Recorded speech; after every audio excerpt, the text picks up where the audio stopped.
Okay, so lazy people. Lazy people are everywhere, and I don't like it at all. I don't like lazy people. Um, have you noticed that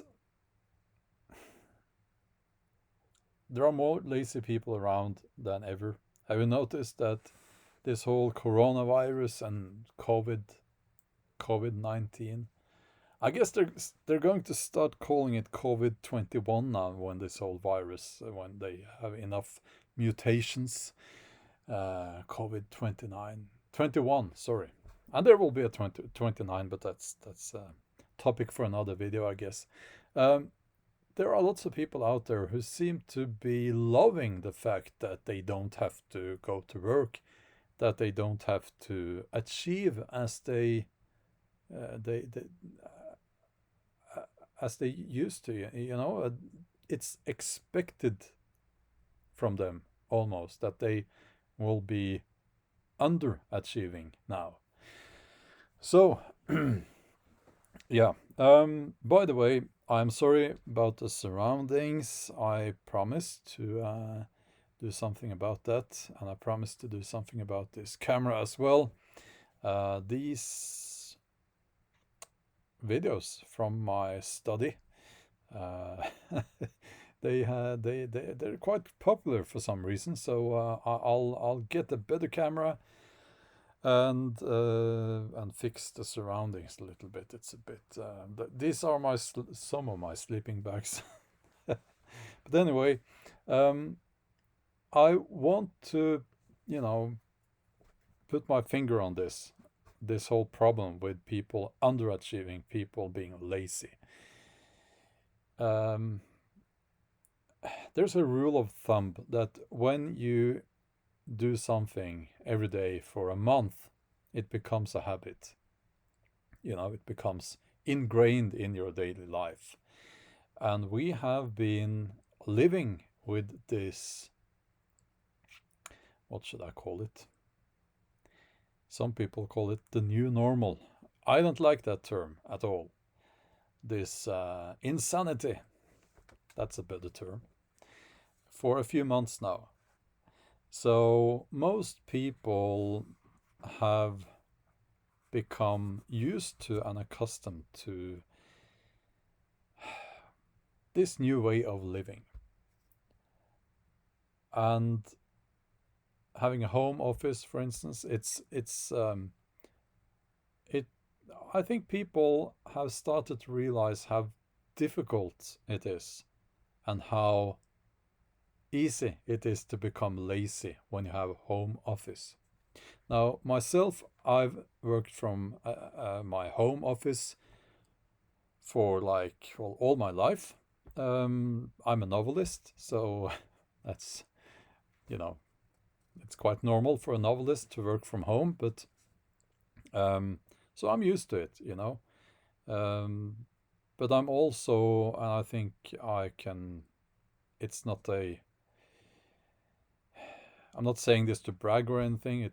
I am a very disciplined person, and I always have been. So having a home office, it's never been a problem to me. I would rather say that for me, it has resulted in me being able to work a lot more than I would have otherwise. Let me give you an example of how people are underachieving. We bought some property, we bought some land here, and we want to put up a fence. And to do that, you need the someone from the county, what do you call it? The officials, some county officials to come and they use a GPS thing to find the exact spot for the corners of your property, and they put a metal bar down there, and then you can put the fence up in between those bars, so to speak. And we have done that before, and you have to wait for a few weeks, I think it was a month, if I'm not. Last time we waited for a month. Now they're telling us 14 weeks, more than 3 months. We have to wait for that. It doesn't make sense at all. And it's like, that's just one example of, that's what happens when you allow people to underachieve, when you allow whole systems to go, at half speed, so to speak. It's going to be a high price to pay, and I think this whole thing has been handled foolishly by most governments in most countries, at least here in my part of the world. There's a saying: if you're not climbing, you are slipping or sliding down.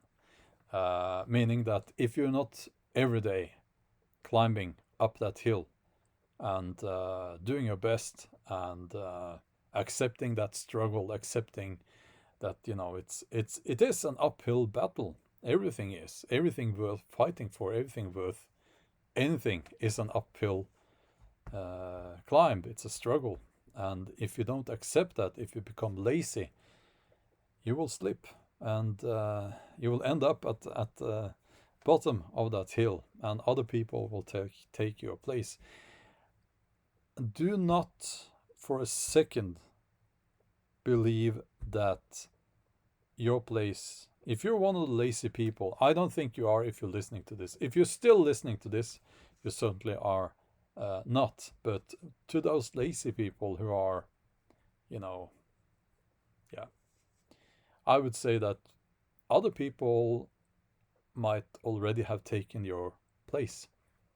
And if we ever come back to some kind of normality, you will learn that, It's not going to be, you're not going to be able to go back to how it was if you are underachieving now. That's just not how it works, if you ask me. But yeah, so that's pretty much what I wanted to say. And it's easy for me to say this because, as I mentioned, I'm a novelist. I am used to this. I'm used to the isolation. I'm used to I'm used to that struggle, that everyday struggle. You have to perform. You have to, achieve that result every day.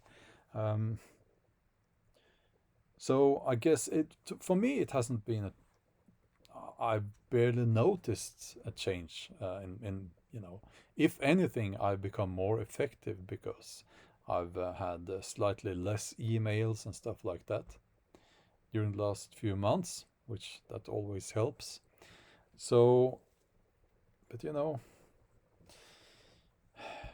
we'll see what happens.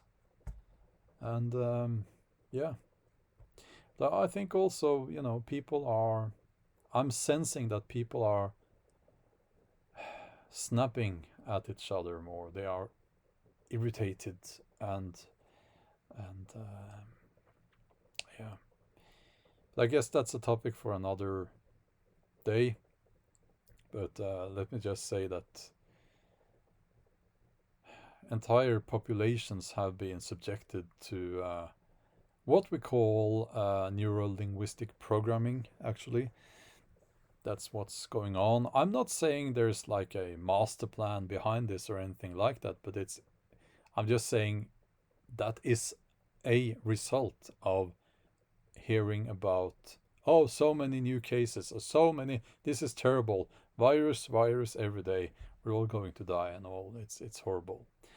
It is it's a form of mass, what you called it in English? We say massesuggestion in in Norwegian and a mass suggestion, I guess, directly translated to English, but it's a way to change the minds of entire populations, and that's what's been going on, and that's the result of what's been pumped up through the mainstream media now for many months. And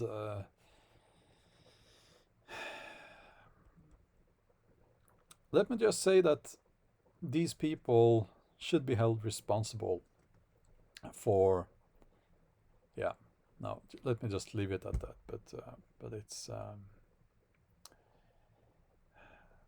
I guess we can't expect much from mainstream media journalists now. I mean, they've been saying for years now is Orange Man bad. Oh, he's the worst. He's the devil. It's been so one-sided, you know. It's so childish in many ways, and so I guess you can't expect too much from people like that. So yeah, but anyway, I'll leave it at that, and I hope you enjoyed the video. Just me talking. There are more proper YouTube videos on my other channel. But anyway, that's all for now, and yeah, you take care, and call up an old friend or a family member that you haven't seen for a while, and yeah, we'll talk later. Bye.